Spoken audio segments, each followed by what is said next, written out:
I wanted to show you how I did this bed wrong so you can avoid making the same mistake. Somebody said, hey, there's this topsoil. It's free, we have too much. Take as much as you like. This is a great opportunity. I managed to get some. This is what it looks like before I filled the bed. Somebody else, as I was filling it, said, hey, I think that's compost. And I was like, huh, like this looks like good dirt to plant things in, right? So I Googled, can you plant tomatoes in straight compost? And I actually found some sources that said, yes, you can. So I was like, great. And I just filled up the whole bed with it. I'm gonna show you why that was a bad idea. This is just packed. What happens when you put water on it?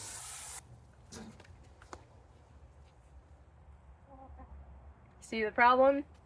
Drainage. No drainage whatsoever. Probably depends on what type of compost you have. This was from like our local city, and I mean, to me, when it's dry, it looks like it has plenty of drainage, but that's not the case. As you can see, water just sits there, which is bad. So I'm gonna try to amend this. Perlite, nice and fluffy. And this is the vermiculite. I don't like the idea of adding these things, honestly. I like all natural. Tomatoes grow on the compost pile all the time. This should be fine, right? It's not. Look, the water's still here. You don't want that. It's bad.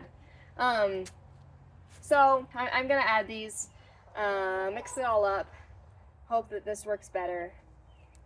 Fingers crossed. Yeah, you don't want that. I'm starting with the vermiculite because I like it a little bit better than the perlite. I think it looks prettier. The ratios I'm seeing say ideally 1 part vermiculite and or perlite to 2 parts compost. I don't know what ratio I'm gonna achieve, but I'm just gonna start with this and start mixing and see what we get. Just look at these chunks. They're just so heavy to even try to dig up. I never imagined that compost could be such an issue. This is actually a compost mixing gadget. It's got this little twirly thing at the end, and the idea is you put it down and you start mixing like this. This is gonna be the perfect thing to mix this up. It's starting to rain, so I'm gonna have to put the camera away. I'll show you this when it's done. It's been a day. I don't have a lot of time for this, so let's get to it. I added a bunch of vermiculite, maybe like half of a really huge bag. It helped make the soil less compact. I wasn't able to do this earlier, but it doesn't have the drainage that I want to see.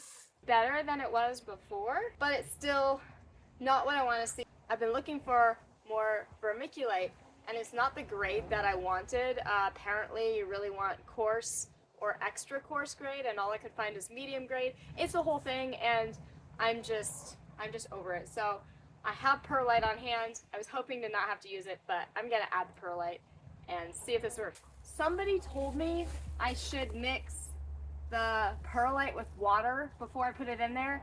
I don't remember why, and I don't know if that's the standard recommendation or not, but I'm gonna do it. It's like styrofoam. So I don't like it. Whatever gets my tomatoes in the ground today. I ain't got time for this. I've added a bunch of perlite. I want to see if that's good enough.